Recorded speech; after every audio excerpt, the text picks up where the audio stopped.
worship in the student area this morning, and it's just, it's ministries like this is why we were drawn to Grace Chapel. The things that God is doing through this church are just impactful, and they make a difference, don't they? And it's just been so cool. So we are pleased to call Grace Chapel home. But as I get up this morning and continue the series that Jeff really kicked off a week ago, this Are You Ready idea, I was reminded of a situation. It's got to be some 12 years ago now. My family and I, we went on a big vacation, and we did it because Dad rented the house. So, my dad, this is one of those big family vacations where my dad goes down and he picks out a place that everybody can descend upon. And so my older brother and his wife and daughters, my younger brother and his wife and kids, my sister, she wasn't married at that point in time, but we all merge into this house with mom and dad, and we're there in the Fort Walton, Destin Beach area. Everybody knows where I'm talking about down there, right? And so we go down on vacation, and I didn't even tell you the best part. Aside from the fact that the housing was free, every single morning when we would wake up, we had our little boys at that point in time, Mom and Dad would take them out of the house so we could sleep. I mean, it was one of the best things, one of the biggest gifts you could ever give a young family. And so we would, instead of getting up early, we would let all the parents sleep, and all of the grandkids would leave the house with Grandma and Grandpa, and this was just such an amazing gift. And I remember it was the second morning we were there, and I'm laying in bed trying to enjoy this time of sleep, and I hear this little voice coming from outside. And I'm like, you've got to be kidding me. Mom and Dad, why can't you keep my kids quiet? Like, not only are they going to wake me up, but they're in the midst of now waking up the entire community around us. And so frustrated, I throw on my glasses, I walk over to the window, and I look out, and I don't see what I expect. I don't see anybody. I don't see my kids running up and down the street like I expected to see. I'm looking out the window trying to figure out where on earth is this sound coming from. And just about the time I was about to give up and head back to bed, I notice across the street, there was a small boy hanging from the balcony by his fingertips of a house just out the window. Not something you expect to wake up to in the morning. And so instantaneously, I just turn and I run out the door. I run down the stairs, I run out the front door, I turn and I run around through the side yard. And of course, there was no house next to us. And so it was an empty lot, and it was just gravel and thorns, of course, as I barefoot run straight across. And I get to the base of this house, and I look up and I realize that this balcony where this toddler is gripping onto is like one of those Florida balconies. It's like 15 feet off the ground. This was nothing that I was going to reach up and just grab him. And so then I'm like, so now what do I do? Do I just tell this boy to drop and I try to like catch him like a fireman or something? I struggling for the next step. I look over and I happen to notice that next to the house is a picket fence. It was just a little one. It was there hiding the trash cans in the air conditioning unit. And so I grabbed onto the side of the house and in my bare foot stepped up on top of the picket fence, and I reached up just high enough to grab the little boy by his legs. And again, I'm not ripped enough to just grab this kid and lift him off. So I slide him down the side of the building to where I could jump off and then catch him. Panting, red-faced, this kid is losing his mind, which makes sense. So then I'm sitting here holding this strange little 4-year-old boy, and now I'm like, now what do I do? So I carry him over to the front door, and I go knocking on the front door. No answer. So then I knock a little firmer on the front door. Still, there's no answer. And I'm like, what is going on? What is this kid doing? Where did this whole thing come from? And this kid's just still panting and crying and upset. And so I try the doorknob, and the door just swings wide open. And I yell, hello? And I hear this little voice come, hello, what? Who's there? And I said, I just saved your son. He was hanging from the balcony.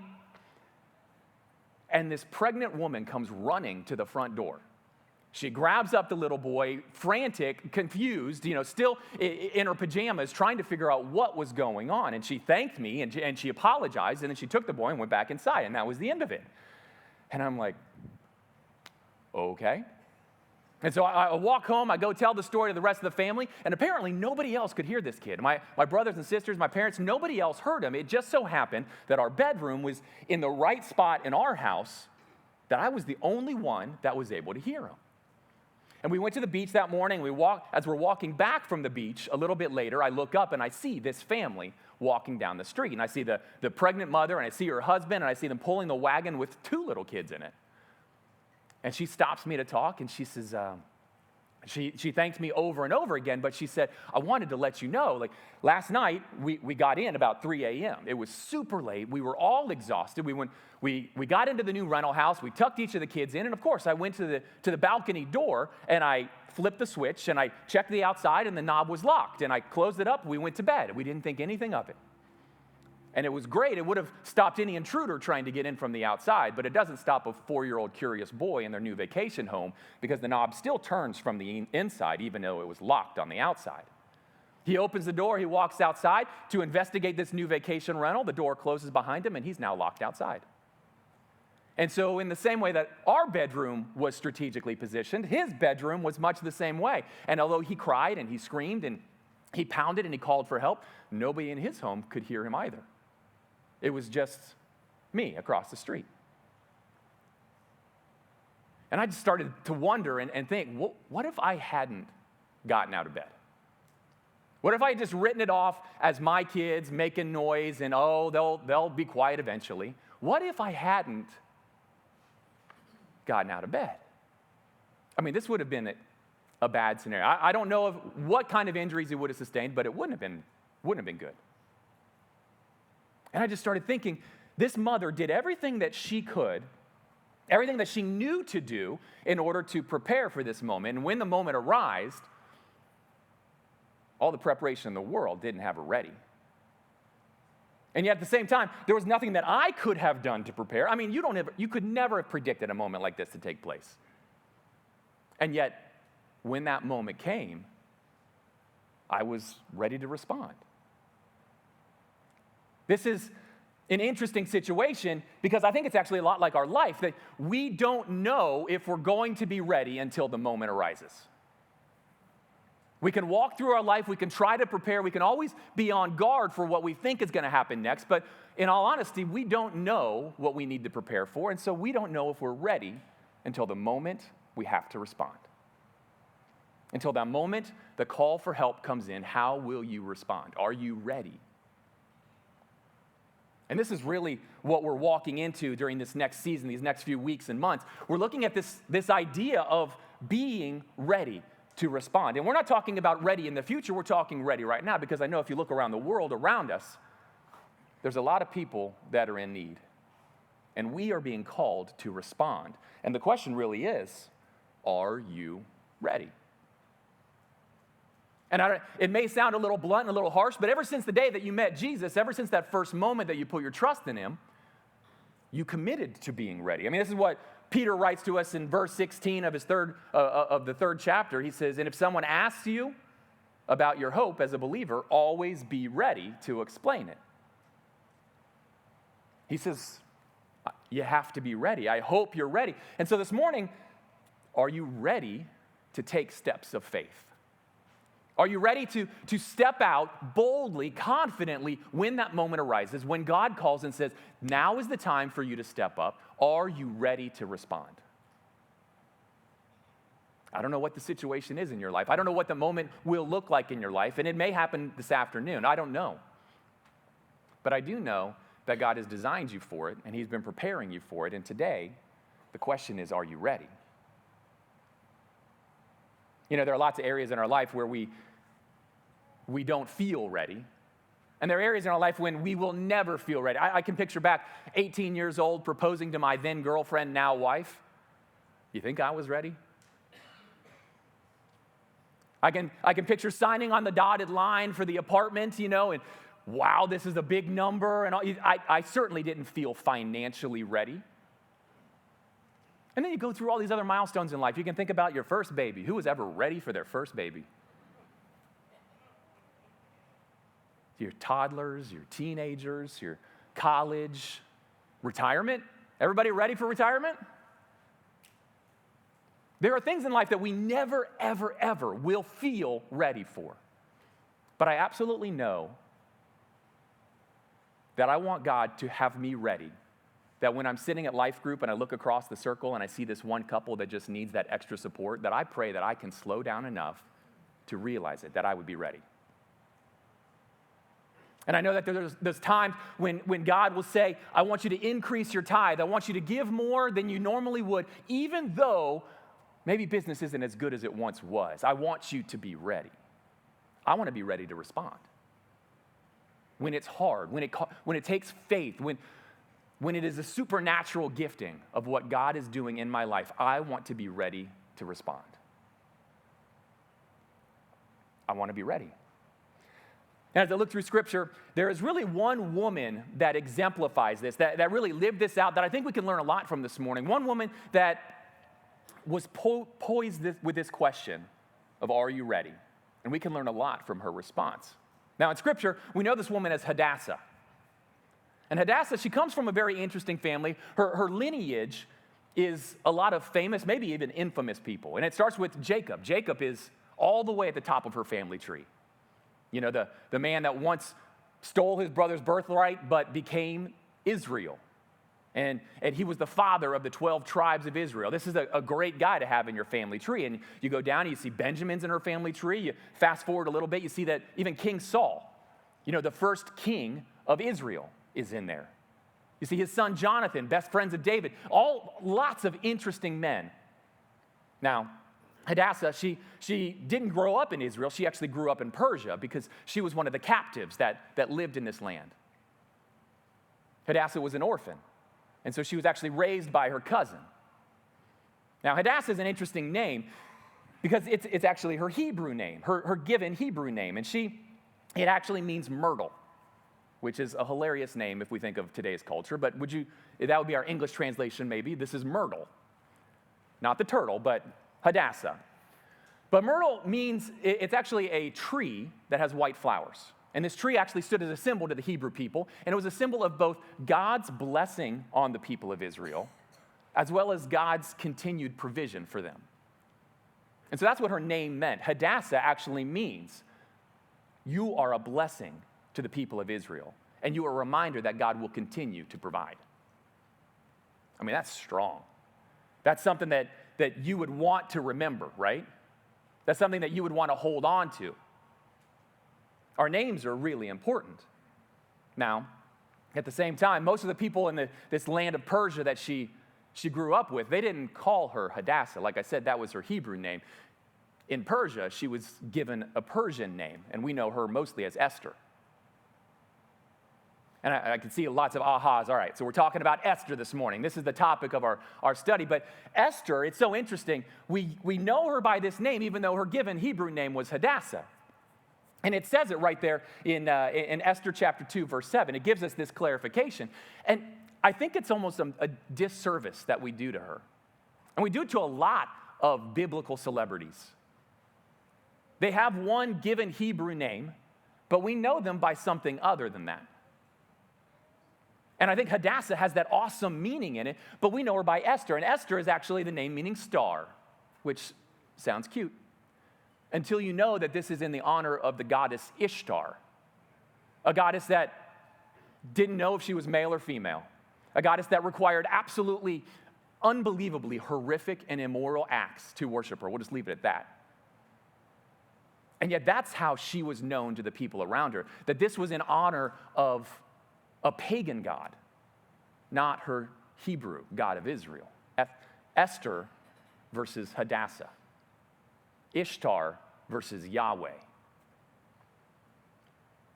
And this is just an awful thing that I think we do, because I think God has some unbelievable importance in each of these names. You know, we become who we believe that we really are. We become what we believe about ourselves. This is something that has kind of been proven throughout history, and we see it throughout Scripture. You see Peter. Well, I'm glad we know this guy as Peter. Most of us even forget that he's known as Simon, right? Originally, Simon becomes Peter, and it's interesting because Simon, the name means the one who hears, and Peter means rock.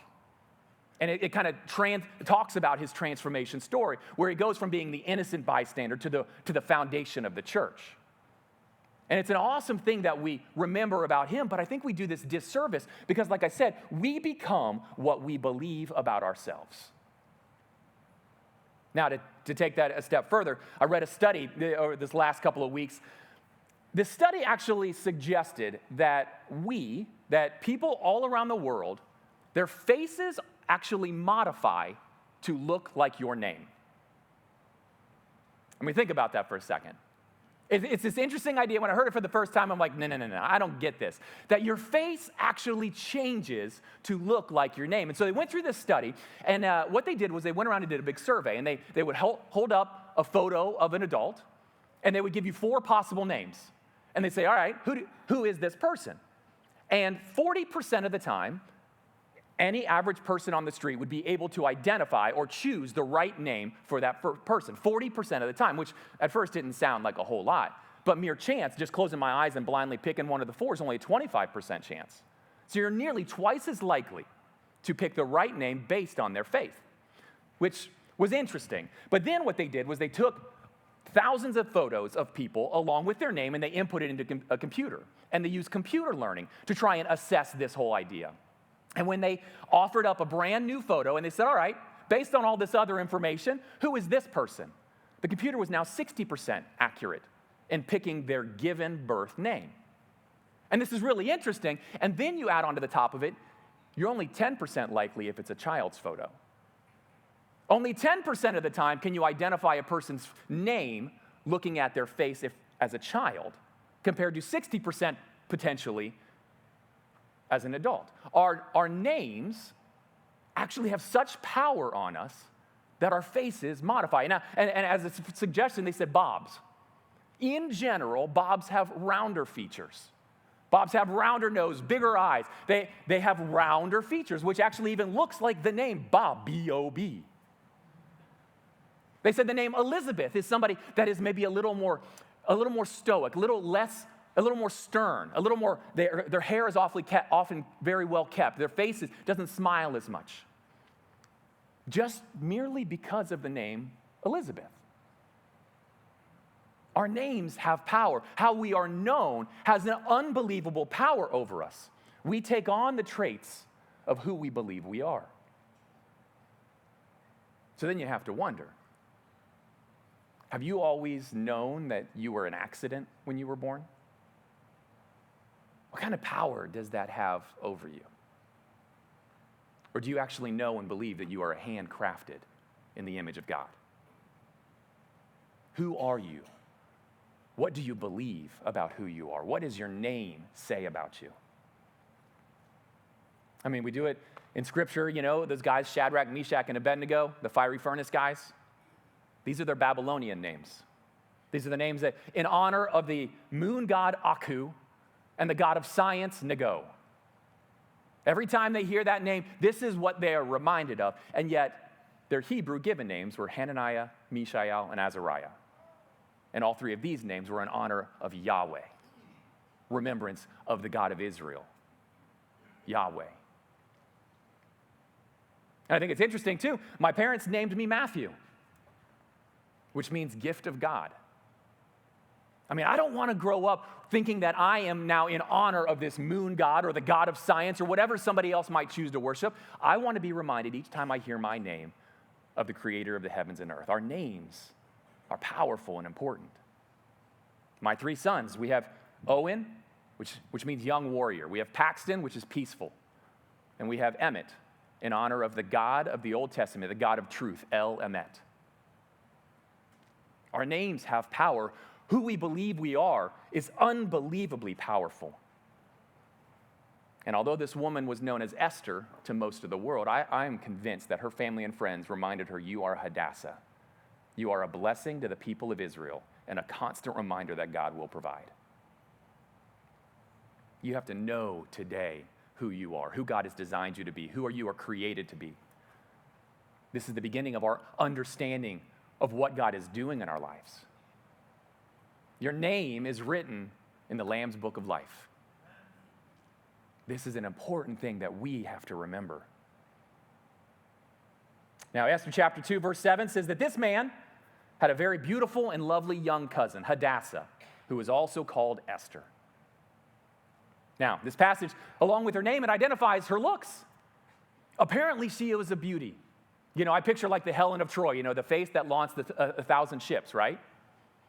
And if you know the story of Esther, I believe that she's potentially the face that stopped the very first Holocaust.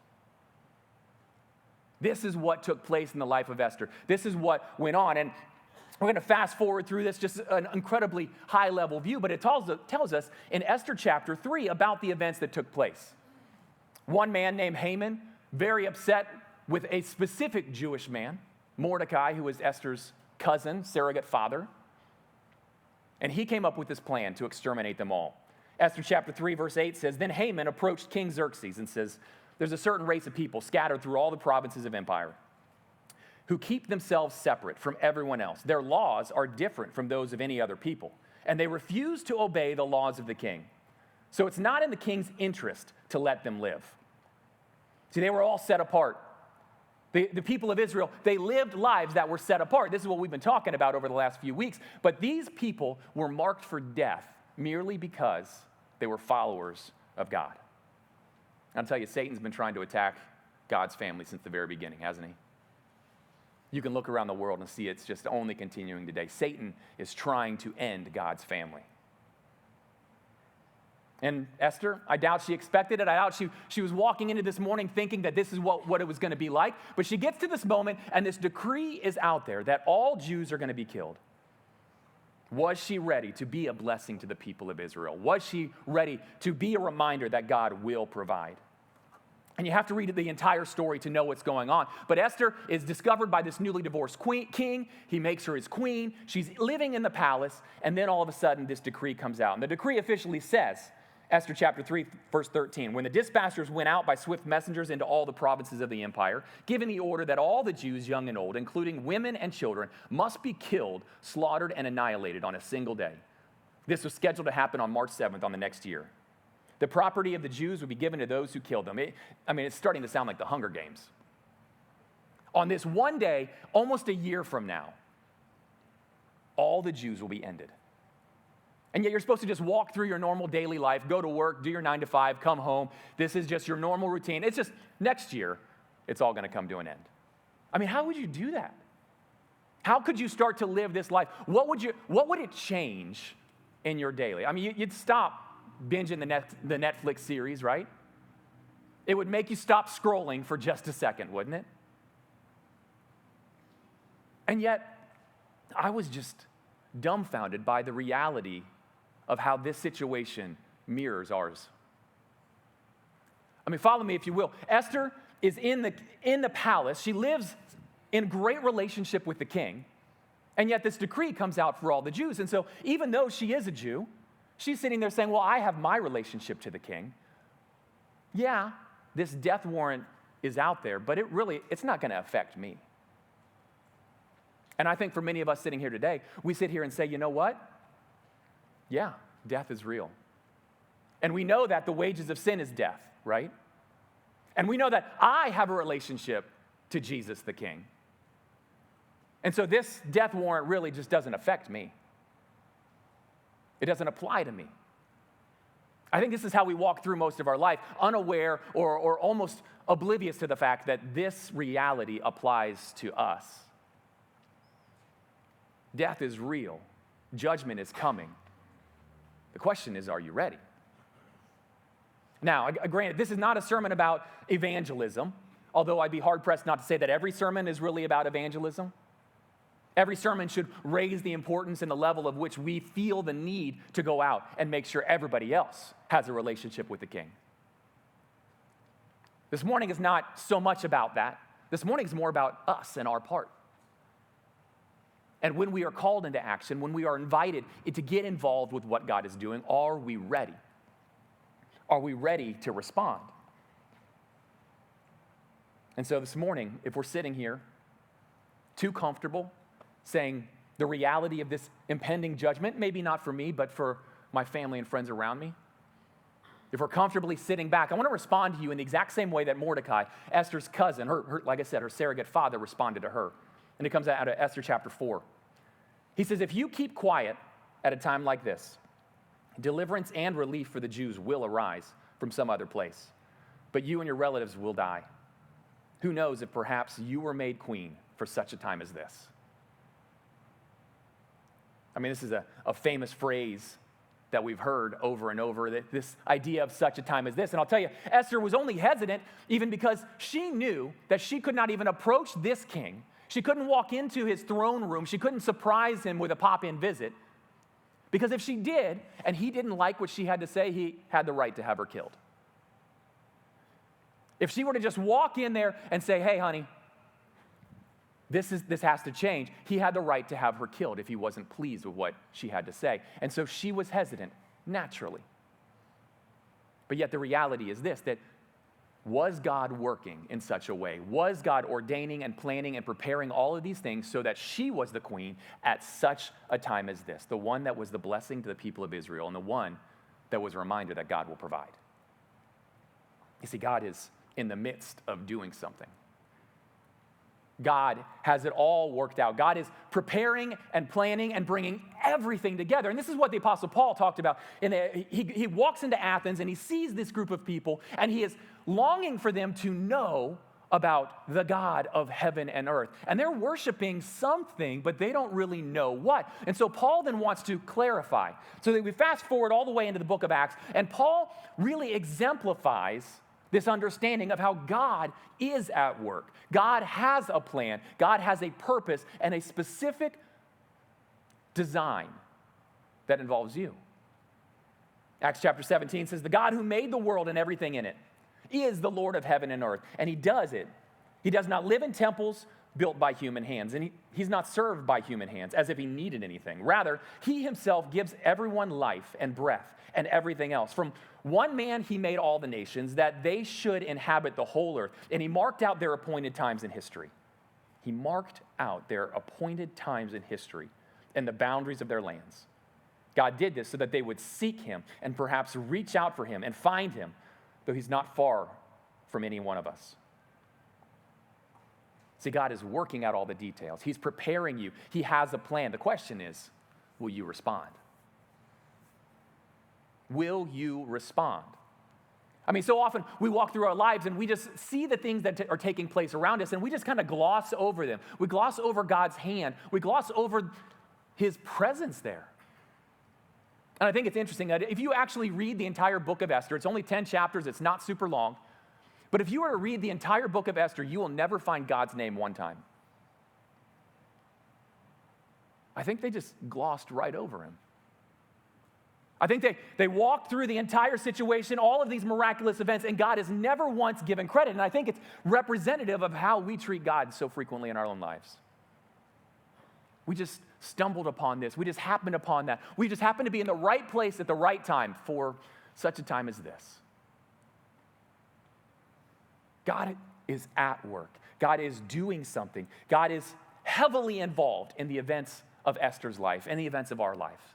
He's working them all out, and he's inviting you to be involved. Now, if you don't know the story of Esther, this decree takes place, and as Esther is continuing to work up a plan and try to figure out how to go about things, we see the king, he goes to sleep one night, but he can't fall asleep. He has a restless night's sleep. The king then goes to the bookshelf to try and make himself tired. He pulls out a history book. And this history book just so happens to tell his personal history. And as he flips through the pages, he just so happens to land upon a story about a guy named Mordecai who foiled an assassination attempt on his life years before. And it just so happens that he decides that he wants to honor this man that was never given credit for this event. And it just so happens that when he does that, all of the plans of Haman to eradicate the Jews are exposed. And it just so happens that the people of Israel are saved. I mean, mere coincidence doesn't outline all of those type of events. Mere coincidence, you can't write all that stuff off. See, God was at work, and yet, so he was never mentioned. God is at work and he is doing something. He is always active. He is always providing. He is always protecting. He is always involved. We need to start recognizing it. We need to respond to it. He is doing something new. And I think that's where the confidence comes when Mordecai speaks directly to Esther. And he says, deliverance will come. I mean, he had this passion in his voice. He had this certainty. There was no waffling about it. And he was calling her to action. And so the question is, do you want to be on God's plan, or do you want to be disciplined so you can catch it the next time? Because this is what Mordecai is saying. Deliverance and relief for the Jews will arise from some other place. But he then says, you and your family will be killed. Which side of God do we want to be on? Do we want to respond in the moment to the plan that he has designed and invited us into, or are we going to simply let it pass by and maybe I'll catch it next time? See, God was heavily involved, and it didn't hit me at first. I didn't get it at first. I'm reading through, and I get to chapter 8. And in chapter 8, the decree has been written. Everything is going to go well. And they send out the messengers to make sure all the people of Israel know that this is over. All the people of Persia, that this whole death warrant thing, this has come to an end. And in chapter 8, it says that the messengers who carried this life-saving decree, it says they rode fast horses, especially bred for the king's service. But it repeated it twice. It says it just in a couple of verses. It says they rode fast horses, especially designed for the king's service. And I'm just like, this is really weird. You know, when you see something repeated, you got to pay attention to it. Like, who cares? And after a couple of days, I was reminded that these horses were specifically designed for the king's service. And then I was reminded, everything is specifically designed for the king's service. Everything that we walk through in life, all these situations, all these things, all the gifts that you've been given, all the status and the position that you have, the title that you have, the family that you have, the finances that you have, all of these things have been specifically designed for the king's service. Now the question is, when that time comes and we have to put them into action, will we be able to get them out? Will we be able to hand them over? Will we put them into action the way that we are called to? God has been preparing you for this moment. God has been designing you, orchestrating all of the events for this moment, for such a time as this. The question is, are you ready? And real quick as we wrap up, there are 3 things that we learned from her response. There are these 3 quick bullet points that we can understand in order to respond. When we get to that situation, when we hear God calling, and he says, I want you to get involved, there are 3 things that we have to do. And the first is that we have to respond with confidence. And I'll tell you, this confidence is not just a certain pull up by the bootstraps and I'm going to do this. The confidence comes because we've seen what God has done all the way leading up to today. We can look back, you can likely look back over your personal story and you can see all of the events that God has done to get your attention, to develop your faith, to grow your family, to put you into this position so that you are able to respond at such a time as this. And I think we can all do this in our own story. And I think Esther was able to do this so quickly. She looks back, she sees Jacob, the one that stole from his brother and became Israel, the one that went from being Jacob literally means to steal another's place, and Israel means to fight with God, the one who God fights for. I mean, major transformation. She knew God could use people that had made mistakes. You look back, you see King Saul. You see a guy that was handpicked by God, but then his throne was ripped away after his disobedience to God. Esther knew in that moment she could stand confidently and know that God's blessing can be removed from us. And that brought confidence to her next step. She even looked into her family tree and she saw a guy named Mephibosheth. Mephibosheth was King Saul's grandson. Now, the Philistines came in, they killed King Saul, they killed his 3 sons. Mephibosheth is now the only descendant of this king. Now, and historically, the new king would come in and wipe out any hint of the line, so that there's no heirs to the throne. Nobody could say that they were the rightful king. And historically, that's what would take place. Now, King David, he comes in. He's the next king in line.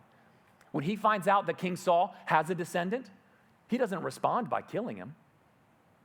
Because of a promise to his best friend Jonathan, he brings Mephibosheth into his kingdom, sits at his table, and grows up in his house with him. See, Esther knew that he should have been dead all those years ago. Esther knew that she should have never even existed. It brought her confidence to know that she was here in this place for such a time as this. She was confident in her actions. She was confident in God's plan. And so it brought confidence in this next bold step of faith. We have to respond second with humility. We have to respond humbly, knowing Esther knew she didn't have the plan. She knew she didn't know what to do. She knew she didn't know how to respond. But what did she do? She humbled herself and she went to God. Chapter 4 says, "Go and gather together all the Jews of Susa and fast for me. Do not eat or drink for 3 days, night or day. My maids and I will do the same. And then, though it is against the law, I will go in to see the king. If I must die, I must die." I mean, just that statement alone, you can see the humility dripping from it. But the most interesting thing is that she called for her family and friends to go into this time of prayer and fasting. These are acts of humility. And too often, we don't treat this as that. We go to prayer as an act of, it's a request, but sometimes we speak it out without really thinking about it, without really changing the attitude of our heart. And that's what fasting really does. I don't know if you really thought about fasting. It is all throughout Scripture. And I don't think we give it the credit or the time and attention that it really deserves. See, fasting is this submissive act of humility where we literally stop eating. We deny the needs of our physical body so that we can understand and meet with the needs of our spiritual God. We humbly put our wants aside to amplify our prayers so that God might hear. That's the whole purpose, is that we want our prayers to be heard and we want to hear from God. It's this two-way communication, and fasting amplifies that communication. It is an unbelievable act of humility. And actually, this is what self-sacrifice is. This is living sacrifice. This is all the things that we've been talking about, all kind of bottled up into an intentional, specific, targeted time where we go to God and we humble ourselves and we say, we want you to play through. We want you to lead this one. And finally, we have to respond with action. Respond in confidence, respond with humility, and respond in action. Because once you know God's plan, once you understand what God is doing, where He's leading, how He's calling you, to do anything other than that is a sin. I mean, it sounds kind of blunt. Don't shoot the messenger. To do anything other than what you know that God has for you, it's a sin. And yet, I want to suggest to you that when we surrender, when we sacrifice, when we give of ourselves and let God play through, He multiplies the impact. See, what I'm saying is that when we think of the word sacrifice, we often think of this whole thing of life versus death. The sacrifice is going to kill it. When I sacrifice something up, it's going to be used and consumed and taken away. And that's how we picture it when we say surrender, because in battle, you surrender, you lose, right? And in the Old Testament, on the altar, you put your sacrifice up there, it's consumed and it's gone. But that's where God has called us to be these living sacrifices and to sacrifice while we are living. And this has a different connotation to it. Because that's where I think about Abraham. He sacrificed his son Isaac, and yet Isaac lived. This was a living sacrifice. And I think about at the feeding of the 5,000, I think of a little boy that gave up his loaves and fishes, willing to share them with everyone. He sacrificed them, but you know what? He ended up with a pretty full belly himself. I think of the widow in the Old Testament with his oil that she was willing to sacrifice, and yet it just kept burning and burning and burning and burning. When we sacrifice, when we come in as living sacrifices and we take action on behalf of what God has called us to do, God multiplies the impact. God multiplies the effect. Are you willing to let God use what you have, even if it means you might lose what you have? Are you willing to use the horses in your stable for the king's service? Esther responded with confidence, humility, and action. You see, God is working out the details. God is preparing you. Are you ready? And like I said, this is less about evangelism, this is more about you and what God is calling you, what God has designed you to do. So when that call for help comes, will you respond? When the life-saving need comes calling, and saying, respond now, or it will be too late, and the implications will be great. Will you respond? Are you ready? Are you ready to respond and remind somebody of what their name means, who they are designed to be, how God is using them and creating them? Are you ready? Are you ready to take those horses out of the stalls? Are you ready to submit them for the king's service, whatever that looks like in your life? Are you ready? And it's like I almost, if I had more time, I'd go back and I'd have Jen come up here and we'd go back and sing that same song, I Surrender All. I mean, that's what this whole day has really been about. Are we ready to do what we may not have planned to do? What we may not have desired to do? Are we ready to respond to the things that God is asking us to be involved with? And like Paul said, he doesn't need us to serve him. Like Mordecai said, God's going to do it some other way. But we have the opportunity to respond. We have the opportunity to see God multiply the gifts that he has given us, and we get to be along for the ride. Are you ready? Will you pray with me? Lord, I just thank you for today. Lord, I thank you for what you have started. I thank you for what you've been doing, Lord, and I thank you for what you are going to do. I know, like as Isaiah said in the Old Testament, you are doing a new thing, and Lord, I'm sorry that we don't see it. We don't always see it. We don't always give you the credit. We don't always allow our hearts and our minds to be in tune with you, Lord, because we are too busy with our thing. We are too busy trying to climb the ladder, trying to attain, trying to just maintain status quo, Lord, that we don't slow down enough to see you. Lord, I am sorry for my part in that, Lord, and I pray that you would just open our hearts, open our eyes, open our minds to understand what you are doing, Lord. And Lord, I pray that you would give us the confidence and the boldness, that we can be confident in what you have done in our life so that I can boldly step out and take this next step that you have for us, Lord. That I can, in humility, offer up my wants and my desires for your blessing, for your glory, Lord. And Lord, I can't wait to see what you are doing in this church and in each and every home that is represented here today. Lord, I pray that you would just bless us as we go out this week, Lord. Allow us to be reminded. Allow us to never forget. Allow us to look for you in every conversation, in every situation, Lord. Allow us to turn to you with every request and every fear. You are such a good God. Allow us to be a blessing to our people, Lord. And allow us to never forget that you will provide. We love you, Lord Jesus. Amen. Have a great week.